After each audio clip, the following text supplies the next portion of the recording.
Rock city AG சபை வழங்கும்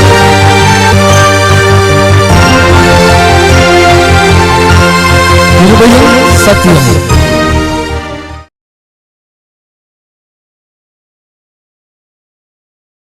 யோவேல் 2ஆம் அதிகாரம் 29ஆம் வசனம். ஊழியக்காரர் மேலும் ஊழியக்காரிகள் மேலும் ஊழியக்காரர்கள் மேலும் ஊழியக்காரிகள் மேலும் அந்நாட்களிலே என் ஆவியை ஊற்றுவேன். தேவன் தம்முடைய ஆவியை நம்ம மேல ஊற்றுவாராம். பரிசுத்தாவி அப்படின்னா என்ன பாஸ்? நான் ஏற்கனவே அபிஷேகம் பெற்றிருக்கீங்கன்னு சொல்லலாம். இந்த காலத்துல ஒரு எழுப்புதலின் ஆவியை கர்த்தர் ஊற்றுவார். தேவனுடைய ஆவி நம்ம மேல் ஊற்றப்படும் போது நம்ம எப்படி இருப்போம்? எசேக்கியேல் 39:29 வாசிக்கும் போது, நான் இஸ்ரவேல் வம்சத்தார் மேல் என் ஆவியை ஊற்றினபடியால் என் முகத்தை இனி அவர்களுக்கு மறைக்க மாட்டேன் என்று கர்த்தராகிய ஆண்டவர் சொல்லுகிறார் என்றார். என் முகத்தை மறைக்க மாட்டேன். ஆண்டவர் முகம் உங்களுக்கு மறைஞ்சே இருக்காது. நீங்க கூப்பிடும் போதெல்லாம் அவர் பதில் கொடுப்பார். அல்லேலூயா. கர்த்தர் முகத்தை மறைக்க மாட்டார். அல்லேலூயா. அனுதின வாழ்க்கையில பாருங்க, அவர் உங்களோடு பேசிக்கொண்டே இருப்பார். அவருடைய முகத்தை நீங்க பார்ப்பீங்க. அவருடைய ஆவினால் நீங்க நிரம்பி இருப்பீங்க. ஜெயம் கொண்டு எழும்பி இருப்பீங்க. ஸ்தோத்திரம். உங்களை உயிரோடு எழும்ப பண்ணுவார். எலும்ப பார்த்து பேச சொல்றார். நரம்ப பார்த்து பேச சொல்லுகிறார். தோள்கள் உண்டாகட்டும் சொல்ல சொல்றார். இறைச்சல் உண்டாகுது, அசைவு உண்டாகுது. ஆவியை பார்த்து பேச சொல்றார். மகா பெரிய சேனையாய் மாறிட்டது. நீங்க தீர்க்க தரிசனம் சொல்றவங்களா மாறுவீங்க. அல்லேலூயா. உங்களுக்குள்ள இருந்து கர்த்தர் பேசுவார். அவருடைய ஆவி உங்க மூலம் பேசும். பரிசுத்த ஆவியானவர் உங்கள் மூலம் பேசுவார். உங்கள் மூலம் தீர்க்க தரிசன வார்த்தைகளை கொடுப்பார். விசுவாசிக்கிறீங்களா? ரிசீவ் பண்றீங்களா? உங்களுக்குள்ள இருந்து அந்த தேவ ஆவி ஹியரிங்ல வராதீங்க, ஸ்பிரிட்டுக்குள்ள வாங்க. நீங்கள் தேவ வார்த்தையை வெளிப்படுத்துகிறவர்களா இருப்பீர்கள். நீங்க தேவ ஆவினால் நிரப்பப்பட்டவர்களா இருப்பீர்கள். இப்படி தேவ ஆவி ஊற்றப்பட்டவர்களை குறித்து கர்த்தர் சொல்கிறார், இனி என் முகத்தை மறைக்க மாட்டேன். தேவனுடைய முகம் மறைஞ்சிச்சுன்னா என்ன ஆகும்? கர்த்தர் முகத்தை மறைக்க மாட்டார். ஸ்தோத்திரம். அவரை நோக்கி பார்த்தவர்கள் பிரகாசம் அடைந்தார்கள். அவருடைய முகம் வெட்கப்பட்டு போனதில்லை. இனி நம்முடைய முகம் வெட்கப்பட்டு போகாது. இனி உங்க முகம் பிரகாசமா இருக்கும். அல்லேலூயா. ஆமா, அவருடைய முகம் நமக்கு மறையாம இருந்துச்சுன்னா ஸ்தோத்திரம், நம்ம வெட்கப்பட்டு போக மாட்டோம். கர்த்தரே உனக்கு நித்திய வெளிச்சமா இருப்பார். சூரியன் மறைவதில்லை, சந்திரன் அஸ்தமிப்பதில்லை. ஏனென்றால் கர்த்தர் உங்களுக்கு முகத்தை மறைக்க மாட்டார். எப்பொழுதும் கர்த்தர் நம்மை பிரகாசிக்கிறவர்களாய் கர்த்தர் வைத்திருப்பார். இதுதான் தேவன் கொடுக்கிற அந்த ஆசீர்வாதம். இந்த முகத்துல சோத்திரம், அந்த ஆவி, அந்த தேவனுடைய ஆவி நம்ம மேல் ஊற்றப்பட்டதுனால இந்த ஆசீர்வாதத்தை கர்த்தர் கொடுப்பார். முகம் இல்லைன்னா என்ன ஆகிறது? தேவனுடைய முகம் தெரியலன்னா நீர் உம்முடைய முகத்தை மறைக்க அவைகள் என்ன செய்யுமா? திகைக்கும். சங்கீதம் 104:29, நீர் உமது முகத்தை மறைக்க திகைக்கும். நீர் உம்முடைய முகத்தை மறைக்க திகைக்கும். ஹலோ, தேவனுடைய முகத்தை மறைச்சிட்டா என்ன ஆகுமா? திகைச்சு போயிடும். ஒரு குழந்தை இருக்குதே, அம்மா முகத்தை பார்த்து அம்மா அம்மான் இருக்கு. திடீர்னு கொஞ்ச நேரம் அம்மா காணலன்னா என்ன ஆகும்? திகைத்து போய் அழும். கண்டினியூஸ் ஆளும். அது மறைந்திருந்தா கூட அந்த அம்மாவுடைய கை இந்த குழந்தையின் மேல பட்டவுடனே அமைதி ஆயிரும். கர்த்தருடைய முகம் நமக்கு மறைக்காம இருக்கணும்னா ஸ்தோத்திரம், அவருடைய ஆவி முதலாவது ஊற்றப்படணும். அல்லேலூயா. பரிசுத்த ஆவியில நிரம்பி வாழணும். ஜெபம் எவ்வளவு நேரம் பண்றோம்னு முக்கியம் இல்லை, என்ன ஆவியில இருக்குங்கிறதா முக்கியம். பரிசுத்த ஆவி நிறைவோடு வாழ கர்த்தர் கிருபை செய்வாராக. ஸ்தோத்திரம். நிறைய ஆவிகள் இருக்கு. ஹியூமன் பவர்ல வாழ்றவங்க இருக்காங்க. மேன் பவர்லேயே பிஸ்னஸ் பண்ணலாம். மனுஷனுக்கு நீ திறமை, அறிவு, புத்தி, சாமர்த்தியம்லாம் இருக்குது. இதையும் தாண்டி டிவைன் பவரை வாங்கி பிஸ்னஸ் பண்ணும்போது தான் பெரிய அளவில் வளர முடியும். அப்போ அந்த தெய்வீகத்தில் வளரணும். தேவனுடைய ஆவினால் நிரப்பப்பட்டிருக்கும். அவர் முகத்தை மறைக்கவே கூடாது. நீ சத்தமிடும் போது இதோ இருக்கிறேன் என்று இன்னொரு சத்தம் கேட்கும். அந்த ஆதாம் ஏவாள் அந்த ஏதேன் தோட்டத்தில் பாவம் செய்யறதுக்கு முன்னால ஒளிவு மறைவில்லாம தேவனோடு பேசி சம்பாஷணை பண்ணி அவர் உலாவி கொண்டிருந்தாரே, அந்த வாழ்க்கையை கர்த்தர் நமக்கு கொடுக்கிறார். என் ஆவியை ஊற்றினபடியாள். அல்லேலூயா. என் ஆவியை ஊற்றப்படினாள். பரிசுத்த ஆவி நிறைவு. நல்ல ஆவியில நிரம்பி வாழணும். தேவ ஆவியில நிரம்பி எவர்கள் தேவ ஆவினால் நடத்தப்படுகிறார்களோ அதுலதான் விடுதலை இருக்கு. அந்த பரிசுத்த ஆவி நிறைவுக்குள்ள வந்து விடுதலைக்குள்ள வந்து புது நபரா மாறணும். மறைவே இருக்கக்கூடாது. பாவம் வந்து தேவனுக்கும் மனுஷனுக்கும் நடுவில் ஒரு பிரிவினை சுவரை உண்டாக்கியிருந்தான். அதனால மனிதன் தேவனை பார்க்க முடியல. அந்த பிரிவினை சுவர் எழும்பிருச்சு. தேவனுடைய முகம் பார்க்க முடியல. ஆனா இயேசு கிறிஸ்துவின் ரத்தம் பாவத்தை நீக்கின போது அந்த சுவர் உடைந்தது. நமக்கும் தேவனுக்கும் நடுவே எந்த ஒரு சுவர் கிடையாது. பிளவுபட்டவர்கள் அல்ல, சேர்த்து வைக்கப்பட்டவர்கள். பரலோகத்தையும் பூமியை இணைத்தவர் இயேசு, மனிதனையும் தேவனை இணைத்தவர் அவர். அந்த இணைப்போடு வாழ கர்த்தர் உதவி செய்வார். இந்த முகம் மறைந்து இருக்குது. இன்னைக்கு சிலருடைய வாழ்க்கையில் இன்னும் நான் சொல்ற பிரசன்னத்தை உணரலை. ஏதோ ஜெபம் பண்றீங்க, இன்னும் அந்த பிரசன்னத்துக்குள்ள வரல. கர்த்தர் அந்த கிருபையை தருவார். எல்லாம் ஒரு நிமிடம் வலது கரத்தை உயர்த்தி ஜெபம் பண்ணுங்க. எல்லாருக்குள்ள இந்த பரிசுத்தாவின் நிறைவு வரணும். நீங்க ரைட்டு நினைக்கிறீங்க, ஆனா தேவனுடைய பிரசன்னத்திற்கு முன்பாக ஆண்டவர் உங்களை கொண்டு வர விரும்புகிறார். அவருடைய முகத்தின் வெளிச்சத்திற்கு நீங்க வரணும்னு விரும்புகிறார். அவருடைய ஆவிக்குள்ள வரணும்னு விரும்புகிறார். என் ஆவியை நான் ஊற்றினபடினால் நான் வாக்கு தத்தத்தை பிடித்து கொண்டு நீங்க ஜெபிங்க. ஆண்டவர் உம்முடைய ஆவி என் மேல் ஊற்றும் ஆண்டவரே. அல்லேலூயா. தடையா இருக்கிற அந்த தடைகள் எல்லாம் மாறட்டும். எல்லாம் தேவ பலத்துல போராடுங்க பார்ப்போம். தேவ பலத்தில் போராடுங்க. இயேசுவின் நாமத்தில் பரிசுத்தாவின் பலன் எனக்குள்ளே வருவதாக, பரிசுத்தாவின் நிறைவு எனக்குள்ளே வருவதாக, பரிசுத்தாவின் விடுதலை இங்கே இருக்கிற எல்லாருக்குள்ளே வருவதாக. தேவ பலன் உடைய பிள்ளைகளுக்கு விரோதமான அந்த அந்தகாரங்களோடு யுத்தம் பண்ணுவதாக, அந்தகார கிரியைகள் அப்புறப்பட்டு போவதாக, அந்தகார நுகங்கள் அப்புறப்பட்டு போவதாக. விடுதலை இயேசுவின் நாமத்திலே, விடுதலை இயேசுவின் நாமத்திலே. நான் ஜெயத்தை எடுத்துக்கொள்கிறேன், நான் ஜெயத்தை எடுத்துக்கொள்கிறேன் இயேசுவின் நாமத்தில். ஆமென். முகம் மறையவே கூடாது. தேவனுக்கு நமக்குள்ள அந்த லிங்க் இருக்கணும். யாக்கோபு பூமியில படுத்திருந்தாலும் அந்த தலைமாட்டுக்கும் வானத்துக்கும் நடுவே ஒரு ஏணி இருந்தது. கர்த்தர் அங்கே நின்றார், இவன் இங்கே இருந்தான். நமக்கும் தேவனுக்கும் நடுவே ஒரு பாலம் இருக்க வேண்டும், ஒரு வழி இருக்க வேண்டும். ஹல்லேலூயா. ஒரு இணைப்பு இருக்க வேண்டும். அந்த இணைப்பு துண்டிக்கப்பட்டால் ஸ்தோத்திரம் உலர்ந்து போனவர்களா இருப்பான். யோவான் 15ஆம் அதிகாரத்தில் ஆண்டவர் சொல்லுகிறார், அந்த கொடியானது செடியில் நிலைத்திராவிட்டால் தானாய் கடி கொடுக்க மாட்டாது. அது வெட்டுண்டதா மாறிடும், அது உலர்ந்து போயிடும், அது எரிக்கப்பட போயிடும். அந்த இணைப்பு இல்லைன்னா முக்கியம். நீங்க நான் சொல்லும் போதே இணைக்கப்படலாம். இப்பவே இந்த கிருபையை கர்த்தர் கொடுத்துக்கிட்டே இருக்கிறார். இது வரைக்கும் தேவனோட நீ நிறைய உங்களை திருப்திப்படுத்துகிற நிறைய காரியங்களை செய்றீங்க. நீங்க நிறைய காரியம் செய்றீங்க. பக்தியின் நடவடிக்கை இருக்குது. அது ஒரு தனிப்பட்ட திருப்திக்காக தான், செல்ஃப் சாட்டிஸ்ஃபேக்ஷன். தனிப்பட்ட திருப்திக்காக சில காரியங்களை செய்றீங்க. ஆனா அது தேவனோடு போய் இணையாம இருக்குது, துண்டிக்கப்பட்டு இருக்குது. சிலருடைய வாழ்க்கையில, உங்க ஜெப வாழ்க்கையில தேவன் நிறைவடையல, ஆனா நீங்க நிறைவடைகிறீங்க. உங்களுக்குள்ளே திருப்திப்படுத்திக் கொள்ளுகிறீங்க. மனிதன் எப்படி பக்தியை வெளிப்படுத்துறான்? காலையில் எழும்புறான், சில கடமைகளை செய்யறான், புண்ணிய ஸ்தலங்களுக்கு போறான், தான தர்மம் செய்யறான். அவன் தன்னை தானே திருப்திப்படுத்திக்கிறான். நான் கரெக்டு தான், ரைட்டு தான், இதெல்லாம் செஞ்சுட்டேன். ஆனா தேவன் அண்டை அடைகிறதுக்கு இயேசு வழியா இருக்கிறார். அவருடைய வழியில தான் நம்ம போக முடியும்.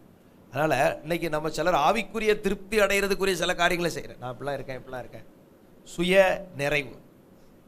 உங்கள் சுயத்தினால் நீங்கள் நிறையப்பட்டிருக்கிறீர்கள், ஆனால் தேவனோடு நீங்கள் இணையப்படவில்லை. இதனால் என்ன ஆகுதுன்னா, அந்த தெய்வீகத்தின் அந்த சாரம் உங்களுக்குள்ள வரல, தெய்வீகத்தின் வெளிச்சம் உங்களுக்குள்ள வரல. ஸ்தோத்திரம். தெய்வீகத்தின் வழிநடத்தல் உங்களுக்கு கிடைக்கல, ஆனால் நீங்களே உங்களை நிறைவோடு வைத்திருக்கிறீர்கள். அது பாருங்க எவ்வளவு பெரிய வஞ்சனை பாருங்கள். ஒரு வசனம் சொல்லுது, தேவன் பொய்யை விசுவாசிக்கத்தக்க கொடிய வஞ்சகத்தை அனுப்புவாராம். எதை அனுப்புவாராம்? பொய்யை நம்பி விடுவார்கள். அவர் சொல்லி பார்த்தார், கேட்கல, சரி இதையே நம்பிட்டு போ அப்படின்னு தேவனே ஒரு கொடிய வஞ்சகத்தை கொடுத்தா யார் அதிலிருந்து விடுதலையாக்க முடியும்? தேவன் அனுப்பும் பொல்லாத ஆவிகள் அப்படின்னு நான் சில செய்திகளை ஆராய்ச்சி பண்ணேன். ஸ்தோத்திரம். என்னென்ன ஆவிலாம் அனுப்புறாருன்னு சொல்லவா? நியாயாதிபதிகள் 9:23 பொல்லாப்பு உண்டாக்கும் ஆவியை தேவன் அனுப்பினாராம். அப்போ இந்த மாதிரி ஆவி அனுப்பிட்டா நீங்களே பொல்லாப்பு உண்டாக்குறவங்களா மாறிடக்கூடாது. இது யார் அனுப்புறா? தேவன் தான் அனுப்புறாரு. இன்னும் பாருங்க, 1 ராஜாக்கள் 22:23 பொய்யின் ஆவியை அனுப்புவாராம். தேவன் தான் அனுப்புறாரு. பரிசுத்தாவியை கொடுக்கிறவரு பொய்யின் ஆவி அனுப்புவாரா? அப்ப என்ன ஆகுனா, அந்த பொய்யின் ஆவி 400 தீர்க்கதரிசிகளை உட்கார்ந்து பொய்யை பேசிட்டு உட்கார்ந்து. இந்த மாதிரி ஆவி இருந்தா விடுதலைக்கு இயேசு வழியா இருக்கிறார். மனம் திரும்பினா விடுதலை கிடைக்கும். அடுத்து தேவன் அனுப்புற பொல்லாத ஆவி என்ன? 2 ராஜாக்கள் 19:7 திரும்பி போவதற்கு ஏதுவான ஆவி. நீங்க ஜெபத்துக்கு வருவீங்க, நீங்களே திரும்பிடுவீங்க. ஒரு முடிவு எடுப்பீங்க, நீங்களே திரும்பிடுவீங்க. அப்படின்னா என்ன? தேவன் சொல்லி பார்த்தார், கேட்கல, அதனால திரும்பி போனே ஒரு ஆவி அனுப்பிட்டார். திரும்பி போவதற்கு ஏதுவான ஆவி தேவன். நான் எனக்கு இதை பார்த்தவொடனே ஆச்சரியப்பட்டேன். என்ன ஆண்டவரே, நீரே அனுப்புனா என்ன பண்றது? சிலரை திருத்தம் உள்ளப்பா, அவன் போக்கில் விட்டுட்டேன், அதான் அர்த்தம். அப்படின்னா அர்த்தம் என்னன்னா, உன் போக்கில் போ. திரும்பி போறதுக்குரிய ஆவி சொல்லணும், ஆண்டவரே நீ நடத்துறபடி தான் நடக்கணும், நான் திரும்பி போறதுக்குரிய ஆவி எனக்கு வேண்டாம். நீங்கள் சொல்ல சொல்ல ஜெபம் உண்டாக்கணும். எல்லாம் ஜெபத்தை பண்ணுங்க. உங்களை இதுலேருந்து விடுதலையாக்கிறதுக்கு தான் சபையை வச்சிருக்கிறேன். எல்லாம் வலதுகரத்தை உயர்த்தி பொல்லாப்பு உண்டாக்குற ஆவி எனக்கு வேண்டாம். ஆண்டவரே, எங்கள் யாருக்குள்ளேயும் பொல்லாப்பு உண்டாக்குற, யாருக்கும் தீமை செய்ய வைக்கிற ஆவி எங்களுக்குள்ள வேண்டாம். அடுத்து பொய்யின் ஆவி எங்களுக்கு வேண்டாம். எல்லாம் கேளுங்க, பொய்யின் ஆவி. எதை கேட்டாலும் ஒரு பொய்யை சொல்லி தப்புற ஆவி எங்களுக்கு வேண்டாம் இயேசுவின் நாமத்தில். அடுத்து திரும்பி போவதற்கு ஏதுவான ஆவி. எல்லாம் சொல்லுங்க, திரும்பி போவதற்கு ஏதுவான ஆவி எனக்கு வேண்டாம் ஆண்டவரே. ஸ்தோத்திரம் ஸ்தோத்திரம். இதுல ஏன் திரும்பி போற ஆவி அனுப்புறாருன்னா, அவன் தேவ ஜனத்தை எழுத்து வந்தான். நம்மளை ஒருத்தர் எழுத்து வந்தா அவனுக்கு என்ன ஆவி அனுப்புவாரு? அவனுக்கு திரும்பி போகிற ஆவி அனுப்பி அவனுக்கு ஒரு செய்தி வருது. அந்த செய்தியை கேட்டு ஓடுறான். இஸ்ரவேல் ஜனங்களை பின்தொடராம திரும்பி போக வச்சுட்டான். ஆனா நமக்குள்ள இந்த மாதிரி ஆவி அனுப்பக்கூடாது. நமக்குள்ள பரிசுத்த ஆவியை கத்த தருகிறார். அல்லேலூயா. அடுத்த பாருங்க, ஏசாயா 19:14 சொல்லப்பட்டிருக்கு, தார்மார்களின் ஆவி அனுப்புனாராம். என்ன ஆவி? தார்மார். பேசுறதுல தார்மாறு, நடக்கிறதுல தார்மாறு, சொல்றத செய்யறதுல தார்மாறு, எல்லாமே தார்மாறு. ஏசாயா 29:10 கனநித்திரையின் ஆவி. என்ன ஆவி அனுப்பிடுவாரா? ஆமா, என்ன பிரசங்கம் பண்ணாலும் வந்து நல்ல நித்திரை வரும். சிலருக்குள்ள சோம்பலின் ஆவி. எந்த ஆவியும் கிரியை செய்யக்கூடாது. பரிசுத்த ஆவியானவர் நமக்குள்ள கிரியை செய்யணும். சொல்றது புரியுதா உங்களுக்கு? அல்லேலூயா, ஸ்தோத்திரம். நமக்குள்ள அந்த தேவ ஆவினால் நடத்தப்படணும். இந்த வேற ஆவிகள் எனக்குள்ள நடக்கக்கூடாது. இயேசு நம்ம மேல அவருடைய ஆவினால் நிரப்புவாராக. அதனால முகத்தை மறைக்க மாட்டேன். நம்ம மேல என்ன மறைக்க மாட்டாரா? முகத்தை கர்த்தர் மறைக்க மாட்டாரா? ஸ்தோத்திரம். அடுத்து ஆகாயின் புஸ்தகம் 1:14 வாசிக்கும் போது, பின்பு கர்த்தர் செயல்தியேலின் குமாரனாகிய செருபாபேல் என்னும் யூதாவின் தலைவனுடைய ஆவியையும் யோசதாக்கின் குமாரனாகிய யோசுவா என்னும் பிரதான ஆசாரியனுடைய ஆவியையும் ஜனத்தில் மீதியான எல்லாருடைய ஆவியையும் எழுப்பினார். அவர்கள் வந்து தங்கள் தேவனாகிய சேனைகளுடைய கர்த்தரின் ஆலயத்திலே வேலை செய்தார்கள். ஸ்தோத்திரம். இங்க பாருங்க, அநேகருடைய ஆவியை கர்த்தர் ஏவுறாரு. உடனே அவங்க எல்லாம் வந்து என்ன செய்யறாங்களா? கர்த்தருடைய ஆலயத்துல வந்து வேலை செய்தார்கள். எல்லாம் சொல்லுங்க இந்த வார்த்தையை. உங்க மேல ஆவியானவர் ஊற்றப்படும் போது நீங்க என்ன செய்வீங்க? இன்னைக்கு என்ன நடக்கு? துணி துவைக்கிறோம், பாத்ரூமை கிளீன் பண்றோம், வீட்டை பெருக்கிறோம், செடிக்கு தண்ணி ஊத்துறோம், ஒற்றையெல்லாம் அடிக்கிறோம், வீட்டை அழகு பார்க்குறோம், திருப்பி அழகா இருக்கான்னு செக் பண்றோம். ஆனா ஆண்டுடைய ஆலயத்துல என்ன செய்யறது கிடையாது? வேலை செய்யறதே கிடையாது. சோத்திரம். அதுக்கப்புறம் இல்ல, கண்ணாடிக்கு முன்னால நம்மளை ரொம்ப அழகுபடுத்துறோம். 8 திசையில திரும்பி நின்று பார்த்து 8 கோணத்திலையும் பார்த்து தான் நம்ம 8 வச்சு வெளியே வரோம். ஆனா இங்க சொல்லப்பட்டிருக்கு, என்ன ஆவி? பரிசுத்த ஆவியானவர் நம்மளை ஏவிட்டாருன்னு வைங்களேன், நீங்க எந்த வேலையை செய்ய ஆரம்பிப்பீங்க? சத்தமா சொல்லுங்க. தேவனுடைய ஆலயத்து வேலை. இந்த ஒரு வருஷத்துல 365 நாள் ஆண்டவர் கேட்பார், உனக்கு 365 நாளை கொடுத்தம்பா, நீ என்ன செஞ்ச? சாப்பிட்டியான்னு கேட்பாரு. சாப்பிட்டேன். தூங்குனியா? தூங்குனேன். நல்ல புது துணியெல்லாம் உடுத்தினியா? உடுத்தினேன். கண்ணாடி முன்னாடி தலையெல்லாம் இழுத்து விட்டியா? இழுத்து விட்டேன்.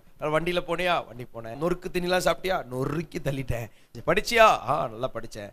சரி, ஏன் ஆலயத்துக்கு நீ என்ன செஞ்ச? கணக்கு கொடுக்கணும்ல. என்ன கொடுப்பீங்க? ஆனா இங்க வேதம் சொல்லுது, ஆவியானவர் நமக்குள்ள வரும்போது நீங்க அடையாளம் இதான், ஆலயத்துல வேலை செய்வீங்க. இல்ல, வருக வரைந்தும் ஆலயத்துல வேலை செய்யணும். ஆலயத்துக்கு உங்களுக்கு ஒரு லிங்க் இருந்தா முகம் மறைக்கலன்னு அர்த்தம். இல்லைன்னா உங்களுக்கும் தேவனுக்கும் நடுவில் ஏதோ ஒன்று போட்டு ஒரு இருள் உங்களை நடத்திக்கிட்டு இருக்கு. பொதுவாக அந்த 40 நாள் ஜெபத்தை சொல்லுவோம். 2016 இருக்கிற கார்மேகம், உங்கள் வாழ்க்கையில் இருக்கிற கார்மேகம், உங்கள் குடும்பத்தில் இருக்கிற கார்மேகம், ஊழியத்தின் மேலே இருக்கிற கார்மேகத்தை இப்போவே டார்கெட் வச்சு அதை அடித்து அந்த கார்மேகம் அழிக்கப்பட்ட போது வெண்மேகம் அங்கே வந்துடும். அப்படி அந்த கார்மேகம் அகற்றப்படவில்லை என்றால் அது திடீர்னு குண்டு போடும் உங்கள் மேலே. இதனால தான் வாழ்க்கையில் திடீர் பொருளாதார பிரச்சனைகள். அந்த கார்மேகத்தை அடிச்சு காலி பண்ணிடும். அதுக்கு தான் முன்னாலே இந்த ஜாதி பிசாசு உபவாசத்தினாலும் ஜெபத்தினாலும் அன்றி மற்ற விதத்திலும் போகாது. பின்தொடர்கிற கார்மேகங்களா இருக்கலாம், அதெல்லாம் அடிச்சிடணும். அதனால தான் தாவீது யுத்தம் பண்ணி பண்ணி பண்ணி ஜெயிச்ச உடனே ஆலயம் கட்டப்பட்டது. சாலமோன் இன்னும் பெரிய ஆளா மாறிட்டார். அநேகர் வாழ்க்கையில் இருக்கிற கார்மேகத்தை உடைச்சி விடுற சபையா தான் கர்த்தர் இதை வச்சிருக்கிறார். நிறைய ஊழியக்காரங்களுடைய வாழ்க்கையில ஊழியத்தில் இருக்கிற கார்மேகத்தையும் உடைச்சி விடுற சபையா வச்சிருக்கிறார். தேசங்கள் மேல் இருக்கிற கார்மேகம், இந்தியா மேல ஒரு கார்மேகம் இருக்குது, அதை நம்ம தேவ பிள்ளைகள்லாம் கூடி ஜெபிச்சு உடைச்சிட்டா இந்தியாவில் எழுப்புதல் வந்துடும். இன்னைக்கு நான் சொல்றது புரியுதா உங்களுக்கு? புரியுறதுக்காக சொல்றேன். உங்களை பின்தொடரும் கார்மேகம் எது? அதை உபவாசத்திலும் ஜெபத்துல தான் நீங்க ஃபேஸ் பண்ண முடியும். நீங்க மற்றபடி சின்ன ஜெபத்துல சோத்ரா அலையா கொஞ்சம் விரல் இப்படி அசைஞ்சவனெல்லாம் கார்மேகம் போகாது. கார்மேகம் நிறமண்ண ஆவியானவர் ஊற்றப்பட்டுக்கிட்டே இருக்கணும். ஊற்றப்பட்டு ஊற்றப்பட்டு ஊற்றப்பட்டு அந்த தடையை நீங்க ஆவியில பார்க்கணும். ஆவியில பார்த்து அதை எதிர்த்து நின்னீங்கன்னா தான் அதை உடையும். அல்லேலூயா. கார்மேகம் விலகணும்னா ஸ்தோத்திரம், நீங்க விலகக்கூடாது, நீங்க அப்படியே நிலைச்சிருக்கணும். மோசே பாருங்க, கையை உயர்த்திக்கிட்டே இருக்கிறார். உயர்த்த அந்த கார்மேகம் விலகுது. இஸ்ரவேலர்கள் ஜெயிச்சுக்கிட்டே இருக்கிறாங்க. ஜெபம் இடைவிடாமல், ஒரு சண்டே விட்டுறக்கூடாது, ஒரு சனிக்கிழமை இடைவெளி விட்டுறக்கூடாது. அந்த கார்மேகத்தை அகற்றலைன்னா அது எங்கேயோ ஒன்றில் தேல் கொடுக்குமாறு நச்சுன்னு என்னைக்காவது ஒன்று போட்டுரும். அப்படி போடாமல் இருக்கிறதுக்கு அதை போட்டு தள்ளிடணும். எதை காலி பண்ணிடணும்? ஆமாம், நீயா நானா தான் அது. இயேசு வந்தவொடனே எதை அடிச்சிட்டாரு? சாத்தானை ஜெயிச்சிட்டார். அதனால் அவனை ஜெயிச்சதுனால அவரை ஒன்றுமே பண்ண முடியல. அதுக்கப்புறம் வந்ததை திரும்ப உயிர் தெழுந்து ஜெயிச்சிட்டார், ஜெயித்தேன்ட்டார். அதனால் சாதாரணமாக நினச்சிடாதீங்க. ஆண்டவர் முகத்தை மறைக்காமல் இருக்கணும். ஆவியானவர் ஊற்றப்பட்டுக்கிட்டே இருக்கணும். அல்லேலூயா. என்ன ஆவி உங்களுக்குள்ள இருக்கு? இயேசு சீசர்களை பார்த்து கேட்குறாரு, உன்ட்ட என்ன ஆவி இருக்குன்னு தெரியுமா? உங்களுக்குள்ள என்ன ஆவி இருக்குன்னு உங்களை கண்டுபிடிக்க முதல்ல தெரியணும். ஸ்தோத்திரம். எங்கிட்ட நின்னீங்கன்னா சொல்லுவோம். சொல்லும்போது உங்களுக்கு கஷ்டமாக இருக்கும். நாங்கள் எப்பவுமே வாழ்த்த மாட்டோம். நல்லது இருந்தால் வாழ்த்துவோம். பொல்லாத ஆவிகள் இருந்தால் என்ன செய்யும்? இது சரியில்லை, இந்த போக்கு இருந்தால் சரிப்படாது, ஸ்தோத்திரம், தடம் புரண்டு ஓடுது, பிரேக் இல்லாத லாரி இவ்வளோ ஸ்பீடு போகக்கூடாது சொல்லி தருவோம். ஸ்டீரிங் ஒன் பக்கமாக இழுத்துக்கிட்டு இருக்கு, என்னென்ன பிரச்சனை இருக்கோ, ஒரு டயர் வெடிக்கிற கண்டிஷனில் இருக்குது, எல்லாத்தையும் சொல்லி கொடுப்போம். சொல்லும்போது உங்களுக்கு சில நேரம் என்ன செய்யும்? நீங்கள் என்ன நினைப்பீங்கன்னா உங்களுக்கு தூபம் போட நினைப்பீங்க. நல்லவர் நீங்கள், வல்லவர் நீங்கள் அப்படின்னு. நாங்கள் அதை போட முடியாது. ஏன்னா அது உங்களை ஏமாத்துறது. உங்களை நாங்கள் வெளிப்படையாக பூச மாட்டோம், உள்ளதை சொல்லுவோம். அல்லேலூயா. ஒரு எக்ஸ்ரே எடுத்து பார்த்தா உள்ள ஒரு பின் இருக்குன்னா என்ன செய்வோம்? பின் இருக்கு, அந்த எலும்புல மாட்டிக்கிட்டு இருக்கு, குடல்ல மாட்டிக்கிட்டு இருக்கு, அதை சொல்லுவோம். சொல்லும்போது நீங்கள் அதுலேருந்து வெளியே வர்றதுக்கு வழி உண்டாகும். எனவே இதை மனதில் வைத்து ஒவ்வொருவரும் என்ன செய்யணும்? மெய்ப்பொருள் அண்டையில் நடமாடணும். அப்போ தான் தெரியும். இங்கே இருக்கிற தேவ பிரசனத்துக்கு முன்னால் நீங்கள் வந்த உடனே உங்கள்கிட்ட இருக்கிற ஸ்பிரிட் என்னன்னு எங்களுக்கு தெரியும். அதை வார்த்தையாக சொல்லுவோம், ஞானமாக சொல்லுவோம், பக்குவமாக சொல்லுவோம், இன்டைரக்டாக சொல்லுவோம், சொல்லாத மாதிரி சொல்லுவோம். அப்புறமும் கேட்கலன்னா ஓப்பனாக அடிச்சிருவோம். ஏன்னா எப்படியாவது உங்களை என்ன செய்யணும்? விடுவிக்கணும். இதை தான் என் ஆவியை ஊற்றுவேங்கிறதா வாக்கு தத்துவம். பரிசுத்த ஆவியானவர் ஊற்றப்பட்டார்னா முகத்தை மறைக்க மாட்டார். அப்படின்னா என்ன? மறைவே இருக்காது, எல்லாம் கர்த்தர் வெளிப்படையா சொல்லுவார். அல்லேலூயா. அடுத்தபடியாக ஸ்தோத்திரம், இந்த வசனத்தில் வாசித்தோம், ஆலயம் கட்டுவீர்கள், ஆலயத்தில் வேலை செய்தார்கள். எங்க வேலை செய்தாங்க? ஸ்தோத்திரம். ஆலயத்தில் வேலை செஞ்சா பெரிய கிருபை கிடைக்கும். சில கிருபை ஸ்தோத்திரம், அம்மாக்கும் அம்மாச்சிக்கும் தண்ணி எடுத்து கொடுத்தனால சில கிருபை கிடைக்காது. சில கிருபை கிடைக்கணும்னா யாருக்கு வேலை செய்யணும்? ஏசப்பாக்கும் அவருடைய ஆலயத்துக்கும் வேலை செய்யணும். ஸ்தோத்திரம். எலிசா எலியாவுக்கு கைகளை தண்ணி ஊத்தினார், அவர் பெரிய தீர்க்கதரிசியா மாறிட்டார். அப்படின்னா என்னன்னா, நீங்க என்னதான் படிச்சாலும், நீங்க என்னதான் பெரிய பிசினஸ் மேனா மாறினாலும் உங்க மேல கர்த்தருடைய கரம் இருக்கும். இல்லைன்னா பிசினஸ் மேனா இருப்பீங்க, பெரிய ஆபீசரா இருப்பீங்க, அதுல தேவ கரம் இல்லாதனால சில பிரச்சனைகள் இருக்கும். அதனால தான் கிருபையை சம்பாதிங்க. சொல்றது புரியுதா? ஸ்தோத்திரம். அதனால அவருடைய ஆவியின் நிறைவோடு நீங்க வாழ பழகணும். அவருடைய பரிசுத்தாவில நிறைந்து இருந்தா நீங்க தேவ ஆலயத்துல வேலை செய்யறவங்களா இருப்பீங்க.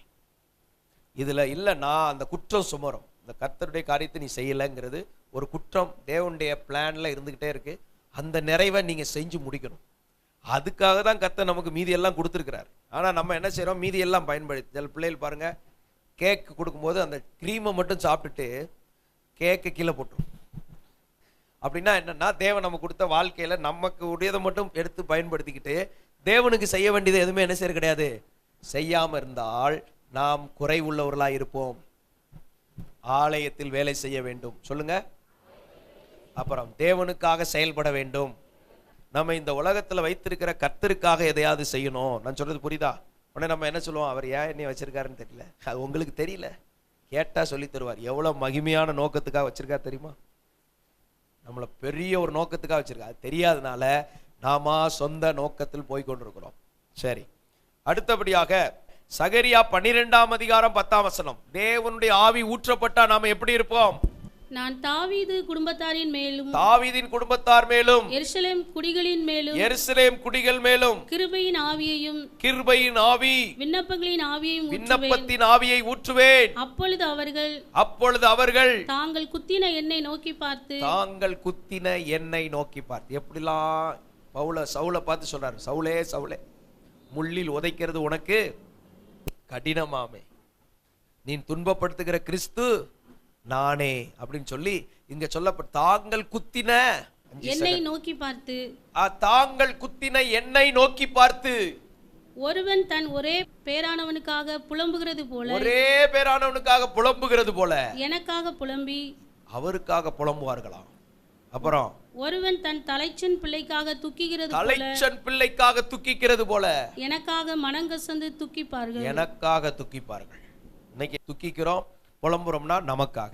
ஆனா ஆண்டவர் அந்த ஆவியை ஊற்றிட்டார்னா அவருக்காக புலம்புகிறவர்களாய் மாறும், அவருக்காக துக்கிக்கிறவர்களாய் மாறும். அப்படின்னா என்னன்னா, தேவ காரியத்திலே துடிப்புள்ளவர்களா மாறுவீங்க. தேவனுடைய காரியத்துல ஒரு வைராக்கியமும் துடிப்பும் உள்ளவங்களா கர்த்தர் உங்களை மாத்துவார். உங்க மேல அந்த அபிஷேகம் கிரியை செய்யும். அந்த தடையெல்லாம் உடைஞ்சிரும். விசுவாசிக்கிறீங்களா? தடையெல்லாம் உடைஞ்சி, நுகமெல்லாம் உடைஞ்சி, அவருக்காக. எல்லாமே யாருக்காக வந்துடும்? எனக்காக, ஜீவன் தந்த இயேசுவுக்காக, எனக்காக புலம்பு ஆரம்பிப்போமா, துக்கிக்க ஆரம்பிப்போமா. தேவனுடைய காரியங்களை நினைச்சு ஸ்தோத்திரம் புலம்புவோம், துக்கிப்போம், வேதனைப்படுவோமா. இப்பதான் எழுப்புதலே வருமா. அவர் காரியத்தை நினைச்சு புலம்பும் போதுதான் என்ன வருமா? எழுப்புதல் வரும். இந்த எழுப்புதலை கர்த்தர் நமக்கு தருவார். அதனால இந்த ஆவியை கர்த்தர் ஊற்றணும். ஸ்தோத்திரம். தேவ ஆவியினால் நிரப்பப்பட்டு வாழ கர்த்தர் கிருபை செய்வாராக. ஸ்தோத்திரம். அன்னைக்கு ஒரு கணக்கு எடுத்தோம், செத்த பின்பு நடக்கும் 24 காரியங்கள். எடுத்தோடனே என்ன நடக்குமா? ஒரு அதிர்ச்சி. செத்தவனுக்கு அப்பதான் தெரியுமா நான் சாகலைங்கிறதே, அப்பதான் தெரியுமா. என்ன பாஸ்டர் ஒண்ணுமே புரியல. மனுஷன் சாகும்போது இந்த சரீரம் தான் வெளியே மண்ணுல இருந்து எடுத்தது மண்ணுக்கு போதே தவிர உள்ள இருக்கிற ஆவி ஆத்மா யாரும் கொல்ல முடியாது. அப்பதான் முழு அறிவு தெரியுமா. தேவன் யாருன்னு தெரியும், பிசாசு யாருன்னு தெரியும், முழு அறிவு வந்துடும். அடுத்து இளைப்பாறும் ஸ்தலம். ஐஸ்வர்யவான் நரகத்துக்கு போனவொடனே என்ன சொல்றான்? 5 சகோதரர்கள் இருக்கிறாங்களே, ஆத்ம பாரம் எங்க போய் வருது? நரகத்துக்கு போனதுக்கு அப்புறம் ஆத்ம பாரம் வருது. ஐயோ, என் 5 சகோதரன் இருக்கானே, அவனுக்கு யாரையாவது இந்த லாசருவை அனுப்பும். எங்க போய் யாரை அனுப்ப சொல்றாரு? அந்த லாசருவை அனுப்பும். 5 பேர் இருக்கான், அவன் இந்த இடத்துக்கு வந்துடக்கூடாது. ஆனா இப்ப நம்ம சொல்றது உங்களுக்கு எப்படி தெரியுது? அப்புறம் தாகம் எடுக்குமா, தண்ணி இருக்காதான். ஜெபம் பண்ணுவானா, பதில் வராதான். உணர்வுலாம் இருக்கும், யார் யாரு யாரு யாரு எல்லாம் தெரியும். அதுக்கப்புறம் தாகமா இருக்குமா, தண்ணி கிடைக்காதான். ஜெபம் பண்ணுவானா, பதில் கிடைக்காதான். இதெல்லாம் மரித்ததுக்கு அப்புறம். ஆனா ரட்சிக்கப்பட்ட தேவ பிள்ளைகள் ஆபிரகாமுடைய மடியில இருப்பாங்க. அவங்களுக்கும் தெரியும் பாதாளத்துல என்ன நடக்குது. அந்த ஐஸ்வர்யவான் கூப்பிட்டாலும் ஒன்றும் பண்ண முடியாது. உலகத்தோட அது முடிஞ்சிருச்சு. இந்த காலத்துல கர்த்தருக்காக எழும்பி செயல்படலன்னு வைங்க, அங்க போய் ஆத்மா பாரம் வந்து என்னத்துக்கு? ஆனா கடைசி காலகட்டத்தில் இருக்கிறோம். 3 ஆயத்தம் நடந்துகிட்டு இருக்கு. சபை இயேசுவை சந்திக்க ஆயத்தமாகுது. பரலோகம் அவருடைய பிள்ளைகளை எடுத்துக்கொள்ள ஆயத்தமாகுது. உலகமும் பாதாளமும் அந்தி கிறிஸ்துவின் ஆட்சிக்கு ஆயத்தமாகுது. தேவ பிள்ளை புத்தி உள்ள கன்னிகை கூட எண்ணெய் கொண்டு போனான். யார்கிட்ட எக்ஸ்ட்ரா எண்ணெய் இருக்குதோ அவங்க தான் புத்தி உள்ள கன்னிகைகள். இயேசு வர்றாருன்னொன்னே விளக்க கொளுத்து எவ்வளோ நேரம் ஆகும்? 1 செகண்ட் தான் ஆகும். டஷ்னோடனே அது பிடிச்சிரும். இயேசு வர்றாருன்னொன்னே நம்ம விளக்கு எரியணும். மற்றவங்களும் விளக்கு வச்சுருந்தாங்க, எக்ஸ்ட்ரா எண்ணெய் கொண்டு போல. அந்த புத்தி உள்ளவங்க தான் எக்ஸ்ட்ராவும் எண்ணெய். வெறும் ஆராதனைக்கு வந்துட்டு எக்ஸ்ட்ரா ப்ரேயருக்கு வரலன்னா நீங்கள் என்ன லிஸ்ட்டுன்னு எனக்கு தெரியல. அல்லேலூயா. எக்ஸ்ட்ரா ஜபங்களில் வந்து எண்ணெயை வாங்கணும். பாஸ்டர் தனி ஜபம் பண்ணுறேன், தனி ஜபத்தில் ஆவியானவர் எண்ணெயை ஊத்துறாரா, பிசாசு வேற எண்ணெயை ஊத்துறானான்னு யாருக்கு தெரியும்? அதான் இயேசு கிறிஸ்துக்கு தனி ஜபம் இருந்தது, கூட்டு ஜபம் இருந்தது. இந்த எத்தனை ஜபமும் இருந்தா தான் ஹோலி ஸ்பிரிட்டுக்குள்ள வர முடியும். கர்த்தர் பேசுற மாதிரியே பிசாசு பேசுவான். அதனால உங்களை எப்படி கவுத்தணும், வசனத்தை வச்சே உங்களை பேசுவான். சொப்பனத்தை கொடுத்து உங்கள்கிட்ட பேசுவான். அது ஆவியை பகுத்தறிகிற பரிசுத்தாவியானவர் உங்க மேல ஊற்றப்படலைன்னா விழுந்துருவீங்க. எதுக்கு இதை சொல்றேன்னா, பெரிய ஊழியக்காரனே விழுந்து போயிடுறான். இருக்கிற சாதாரண விசுவாசி ஏமாத்திரம். அதை பாதுகாக்க தான் கர்த்தர் சபையை கர்த்தர் கொடுத்துருக்கிறார். சொல்ற உபதேசம் புரியுதா உங்களுக்கு? என் பிள்ளைகளே, உங்களை காப்பாத்துறதுக்கு பேசிக்கிட்டு இருக்கிறேன். ஐயோ, பிசாசு இயேசு மாதிரியே காலி பண்ண பார்ப்பான். உன்னை எந்த பேய் எங்க கூட்டு போகுதுன்னு தெரியும் எனக்கு. ஒரு ஆவிக்குரியவனுக்கு 360 டிகிரி தெரியணும். எத்தனை பேர் பரிசுத்த ஆவியில நிரம்பி இருக்கீங்க? எத்தனை பேர் பரிசுத்த ஆவியில நிரம்பி இருக்கிறேன்னு நினைச்சுக்கிட்டு இருக்கிறீங்க? அந்த நினைப்பு உங்க ஆவிக்குரிய பிளப்பை கெடுத்துக்கிட்டு இருக்குது. இதனால தேவ திட்டத்தை தெரிய முடியாம பிசாசு ஒரு ஸ்கிரீனை போட்டு வச்சிருக்கிறான். ஸ்கிரீனை போட்டு வச்சுட்டு அந்த ஸ்கிரீனுக்குள்ள அவன் ஏதோ பண்ணிட்டு இருக்கான். அதுக்கு அப்புறம் தான் தேவ மகிமையே இருக்குது. அங்க பார்க்கவே முடியாதபடி அவன் உங்க கண்ணை கட்டி வச்சிருக்கிறான். இன்னைக்கு நீங்க சர்வ வல்லவரை நான் பேசும்போதே நீங்க ஆண்டவரோட தொடர்பு கொள்ளணும். தண்டனை அவர்கள் மேல் இருக்கையில் அந்தரங்க வேண்டுதல் செய்தார்கள். நான் சொல்லும் போதே இந்த தண்டனை உங்க மேல இருக்கும்போது, ஆண்டவரே ஊழியக்காரன் மூலம் பேசுறீரு, அப்பா எனக்கு கண்களை திறந்துருங்கப்பா, இந்த தடையை உடைங்கப்பான்னு சொல்லும் போதே உங்களுக்காக வல்லம் அங்கிருந்து வரும். தடையை கர்த்தர் உடைப்பார். உங்க மேல கர்த்தருடைய ஆவி ஊற்றப்படும். உங்க மேல தேவ ஆவி ஊற்றப்படும். அல்லேலூயா. நீங்க வாழ்றது இயேசுவுக்காக. இந்த உலகத்தை எதுக்காக உண்டாக்குனாரா? அவரை கொண்டும் அவருக்கு என்றும் உண்டாக்கி. நான் யாருக்காக உண்டாக்கப்பட்டிருக்கிறேன்? நான் இயேசுவுக்காக. இது மாதிரி நம்ம அந்த விஷயத்தை புரிந்து கொள்ளும் போது அந்தகாரங்கள் உடையும். அவருக்குள்ள அசைக்கிறோம், பிழைக்கிறோம், உட்கார்ந்து இருக்கிறோம். அவருக்குள்ளதான் நான் இருக்கிறேன். என்னை குறித்த தேவ திட்டம் எனக்குள்ள நடக்கணும். உம்முடைய ஆவியை மேல ஊற்றுங்க. பரிசுத்த ஆவி உங்கள் மேல் ஊற்றப்படும் போது நீங்கள் சேனையாய் மாறுவீர்கள். அப்போஸ்தலர் நாட்கள்ல ஊற்றப்பட்ட போது அப்போஸ்தலர்கள் எழும்பினார்கள். 3000 பேர் ரட்சிக்கப்பட்டார்கள். எழுப்புதல் வந்தது. இன்றைக்கும் கர்த்தர் உங்களை கொண்டு வல்லமையான காரியங்களை செய்ய போகிறார். இனியும் அந்த சாத்தான் உங்களை ஏமாற்ற முடியாது என்று இயேசுவின் நாமத்துல நான் அந்த பிசாசின் வல்லமைகளுக்கு கட்டளை கொடுக்கிறேன். இனி எங்க தேவ பிள்ளைகளை நீ ஏமாற்ற முடியாது. கர்த்தர் அவங்க கண்களை திறக்கிறார், கட்டுகளை உடைக்கிறார், சங்கிலிகள் உடைகிறது. விடுதலையை பெற்றுக்கொள்ளுங்க. நம்ம எல்லாரும் ஜெபம் பண்ணுமா? எல்லாரும் இன்றைக்கு உங்களை விடுவிக்கிற நாள். இன்றைக்கு நான் இயேசுவின் நாமத்தில் உங்களுக்கு சொல்லுகிறேன், இன்றைக்கு உங்களுக்கு விடுதலை நாள். சத்தமா சத்தமா சத்தமா. இன்றைக்கு ஒரு விடுதலை. எங்க தனிப்பட்ட வாழ்க்கையில் இருக்கிற நுகங்களை எதிர்க்கிறோம், ஜெயிக்கிறோம். குடும்பத்துக்கு விரோதமான நுகங்களை எதிர்க்கிறோம், ஜெயிக்கிறோம். இந்த சபைக்கு விரோதமான அந்தகாரங்களை எதிர்த்து ஜெயிக்கிறோம் இயேசுவின் நாமத்தில். இந்த பட்டணத்தில் எழுப்புதலுக்கு தடையா இருக்கிற அந்தகாரங்களை எதிர்த்து ஜெயிக்கிறோம் இயேசு ரத்தத்தினால், இயேசு ரத்தத்தினால், இயேசுவின் ரத்தத்தினால். கர்த்தராகிய இயேசு கிறிஸ்துவின் ரத்தம் ஜெயம் ஜெயம் ஜெயம் இருக்கிற எல்லாரையும் பாதுகாப்பதாக. இந்த வார்த்தைகளை கேட்ட எல்லாரையும் ஆசீர்வதிங்க. இந்த ஆவிக்குரிய யுத்தத்தில் ஜெயிக்க உதவி செய்யும். உடைய ஆவினால் நிரப்பப்பட்டு ஆண்டவரே வாழ உதவி செய்யுங்க. உமக்கே மகிமை, இயேசுவின் நாமத்தில் பிதாவே, ஆமென். Rock city AG church service timing Sunday morning 5 a.m., 7 a.m., 9 a.m. and 11 a.m. Evening 6:30 p.m. Branch Church AG Blessing Center. Sunday morning service 9 a.m. near Ariyamangalam EB Office Street, Thidir Nagar Road. Our address AM Plaza, number 8/1, second floor, opposite Sidambaram Mahal, Trichy 620002. Cell phone 9976607364.